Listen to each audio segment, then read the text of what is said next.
Hey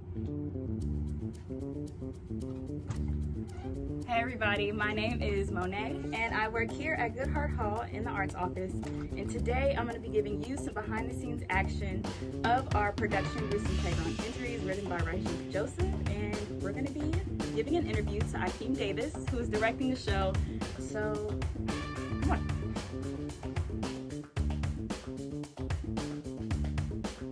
This week is Tech Week, so you'll see some people working inside.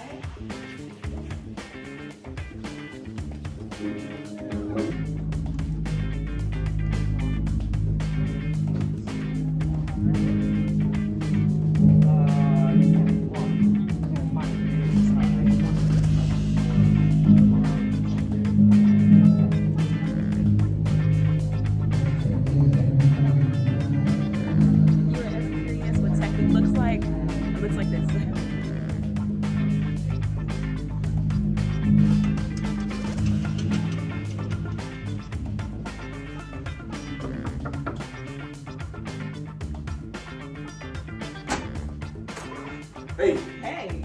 What's up? Are you down to do an interview with me? Well, it's tech. It is so tech. I don't really have the time, but Okay. but I like it, so Okay. let's do it. I'm glad. All right, let's go. All right, cool. We got it. All right. Thank you so much, Akeem, for taking time to sit down with me during the Tech Week. Monet, it's a pleasure. Thank you. I appreciate it. So I'm sure our viewers don't really know, but can you, tell our viewers who you are? Great. My name is Akeem Davis. I am the third child of Glenn and Linda Davis. I'm from Miami, Florida, but y'all don't care about that. I moved to Philadelphia about 10 years ago when I got my first professional acting gig, and I've been here ever since. Philadelphia was one of the best decisions I ever made in my life. It made me a professional actor. I met the woman that turned out to be my wife on my second day in the city. Shout out to that. Thank you. It got, through my acting connections in Philadelphia. I've worked in DC a bunch. I've worked in California a bit. And, I worked all over the region. So, I guess, I don't know. Like 7-time Bryn Mawr nominee. Yes. 2015 Haas Award winner. Yes. Outstanding supporting Bryn Mawr. Helen Hayes nominated actor. Yes. And nascent educator at UArts Temple and Bryn Mawr, who is so graciously allowing me to teach a fundamentals acting class and also direct gruesome playground injuries, which I guess is what y'all want to talk about. Yes, Yeah. but you have a resume, and we love it. Decent. So of course the first question is going to be why you decided to direct the show Gruesome Playground Injuries. Interestingly enough, it's November of 2021. That's the moment that we're talking. I moved to Philadelphia in September of 2011. In November of 2011, I saw Theater Exile's production of Gruesome Playground Injuries with Keith Connelly and Charlotte Ford, both tremendous actors. And in that moment, I was really impressed by the opportunities the play gave for actors to be people. It's a lot of really good writers, there's a lot of really good playwrights, and there's a lot of great plays, but not a lot of times do you get to really be a person, and that is to be flawed, and that kind of work excites me. The work that I can do where I'm able to not just indict the world around me, but indict myself through a presentation of a fallible character, I love it. So I got excited, and often, the thing that actors do is they go see a show, and they if they like the role, they do one of two things. They say, I really like that show. Let me find out where else it's happening to see when I can get my shot. Or they do, I really like that show. I'm seeing it now, which means that nobody around me is going to be producing it for a while, so I'll never get my shot with it, which is what I often do. Right. And I've been wrong multiple times. I was wrong with All My Sons, when People's Light gave me that opportunity to play George, a character I really, really love. And I'm wrong with Gruesome Playground Injuries. I'm not in the show. I'm not performing in it, but I do have the opportunity to interact with it and create inside of it. And it's interesting that I had imagined myself as one of the characters, but now I'm both of them. I'm every element, I'm every technical element. I kind of have my eye and my hands in every aspect of the show, Right. which is interesting and new for me. Technically, you got more than what you asked for. That's right.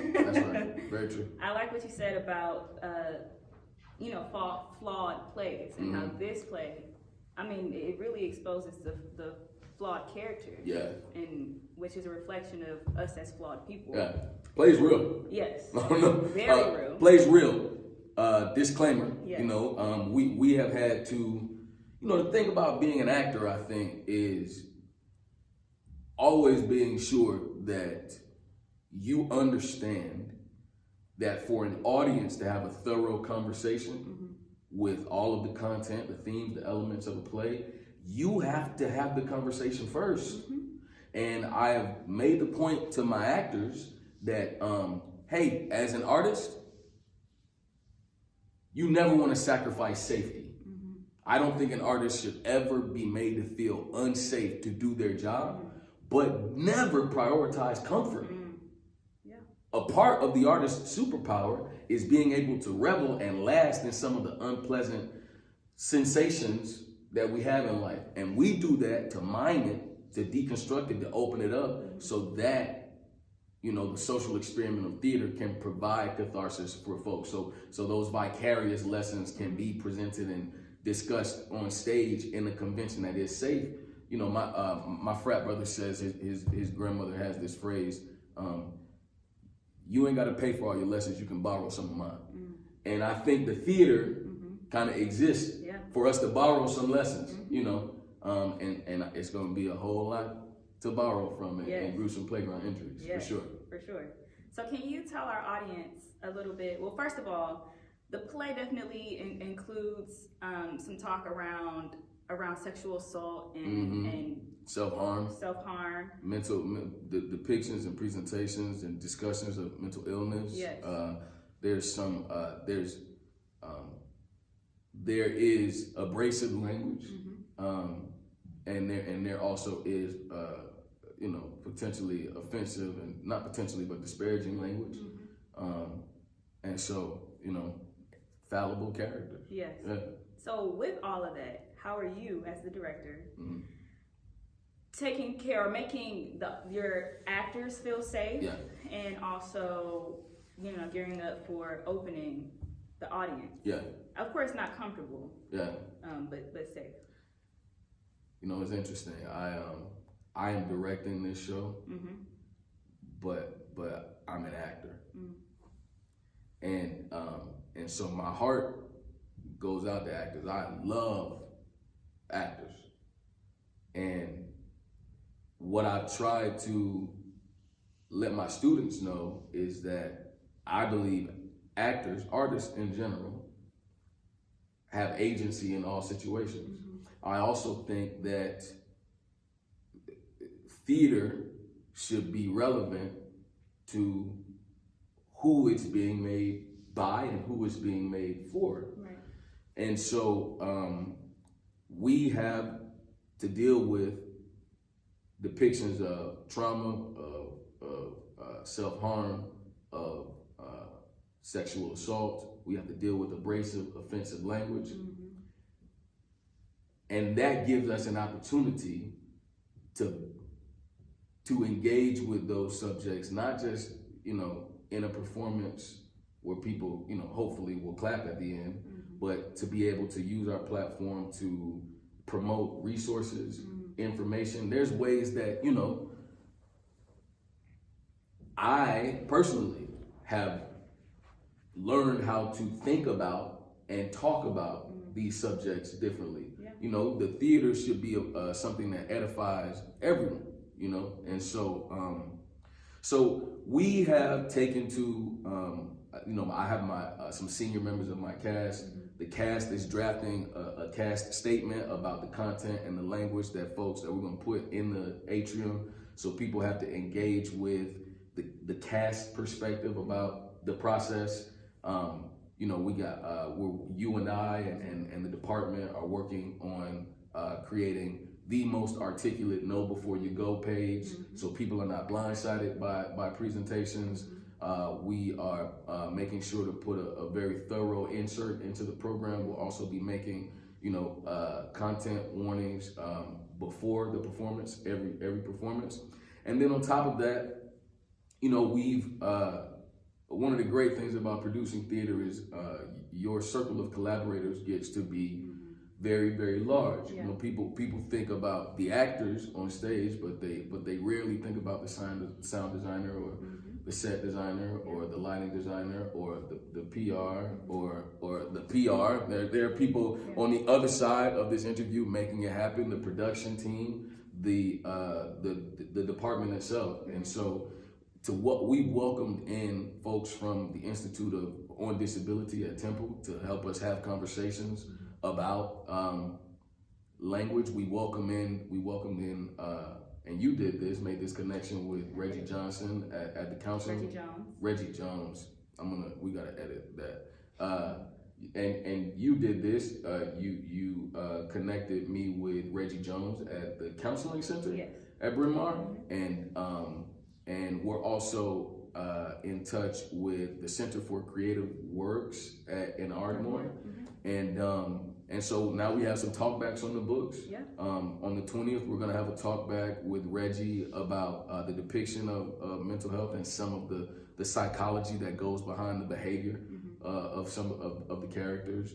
On the 19th, we're gonna have a talkback with at least Lisa from the Institute on Disability at Temple about how the characters handle some of the offensive language in the play, and so you know, really just trying to make sure that our effort goes beyond the performance and resonates in the real world. And I know I'm long-winded.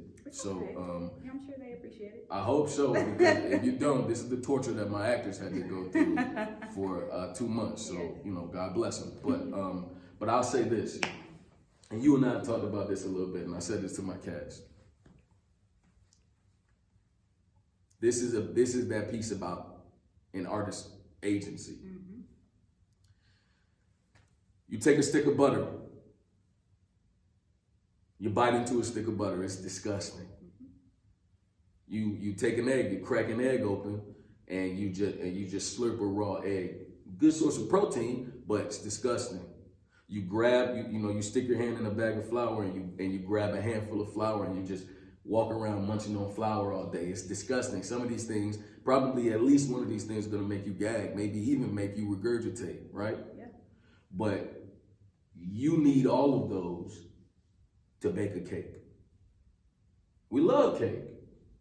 So what I've been working with my cast and highlighting the fact that we have the opportunity through our process to transform these maybe nasty, maybe unsettling elements for our intention to bake the best cake we can. And then when we do our job and bake the best cake we possibly can, we present it to our loved ones, that's you, and we go, I baked this cake for you. Here was my process. I had to add something to sweeten the cake batter, because by itself it was just bitter, you know, but it's a necessary ingredient in creating the texture, the quality, the taste of this cake that I'm serving to you, you know? And so, you know, that's really what we're trying to do. And ultimately, I think there's a great correlation between actors and chefs. And ultimately, you cook the meal to serve it to someone, to provide sustenance. And it's up to them to say, a little too much salt. And you go, okay. Oh, I loved it. You go, okay. And so we're working. The show by no means will be complete when we open it. Right. The audience is the last character. Yeah. I believe the fourth wall is always the last wall of the theater. And so, we're working to welcome in our final scene partner and engage with them, That was beautiful. If y'all didn't know, obviously Akeem is a philosopher. Yeah. And of course, last question is, what are you excited for during the run of the show? Like, if you could imagine everything that might happen, like, what's that one thing? I'm excited to lead the production. Okay. What? Yeah. He wants to be done? What? No. What I'm saying is, I think it is an essential aspect of the actor's ascension to an authoritative level when the director leaves. And you have to show up every day, or you get to show up every day, and there is nobody that's scribbling notes down. There is nobody that you are, you're accountable to the work you made together, but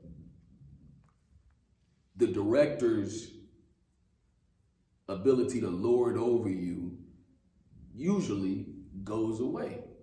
And that's because as a professional, folks are grown and folks, we make work together, but I never make my work for another artist. I make it for myself, and the director is there to assist me, to consult with me, to maybe guide me, to highlight things for me, to be an outside eye for me. But ultimately, thank you. All right. Now let me go do my job, and let me feel free in doing my job. Let me find how the work grows without your your eye on it. And the run is short. It's only 6 shows. So get your tickets. But the run is short. Bryn Mawr, and I think it's right, because it still is an educational opportunity for students. But so Bryn Mawr has the director around a lot. But I do plan to duck out. And I want my actors, I want my stage manager, shout out to Celia, the real star of the show. Yes. I want my stage manager, my actors, I want them to know that it's their car, not mine. I don't have to give them the keys to the car. It's your car. I trust you with it. So, and I think that that's an essential part of like growing up as an actor, showing up and doing your job without somebody saying, do it the right way, holding yourself accountable, being a leader, being a self-starter. So I look forward to the 1 or 2 opportunities that I'm not going to be here. Yeah. And then obviously on the 20th, I can't say enough about just how grateful I am about the group. They're fantastic. The show is originally a 2-hander, which means it's an extended duet scene. And we got permission from the playwright to cast it a bit broader, and we ended up with 8 actors. And so there are 8 actors. There's 8 scenes in the play, and so each couple gets 2 scenes each. And they're sharing these characters. They're sharing their story. They've been incredibly collaborative with each other. They have such a great vibe, and they've been great for me. I like to say 2 things that when I teach, that I'm not giving you rules, I'm sharing tools. And I also always like to point out that you're not the only person that's coming to this room to learn. You can teach me so much. And they have, you know, they made me better at this directing thing. And so, you know, I'm just so happy for them. I'm proud of them, and I'm looking forward to the look on their face and how they feel about themselves. You know, after the final cue happens on the closing show. Yeah. You know, that's going to be a really beautiful thing. It will be, and I know that they are so grateful to have you as the director, and it's been a privilege and a blessing meeting you.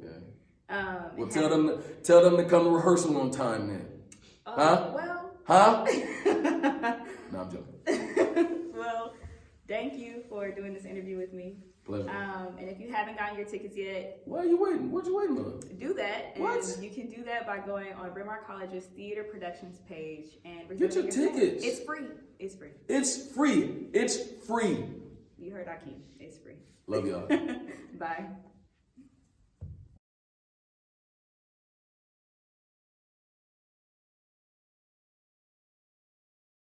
I thought I was about to fall. Are we looking here? Am I looking here? I think we should look at each other. All right. Yeah. Is that fine? Yeah, if you want to tell, like, if you want to say something like, to the audience. yeah, like, oh, it's this week, just look here. I think we should talk to each other, but be talking for the third person. Yeah. So that we can reference the third person. Got you. Yeah. Okay. Yeah, cool. I think I rehearsed that. Yeah. Okay, so we're gonna do like a shot like down to do the transition. So, right, ready? So we start? Yeah, we're rolling already. So I'm just gonna like. Just We go? do. Yeah. Okay. They're gonna edit. They're gonna edit.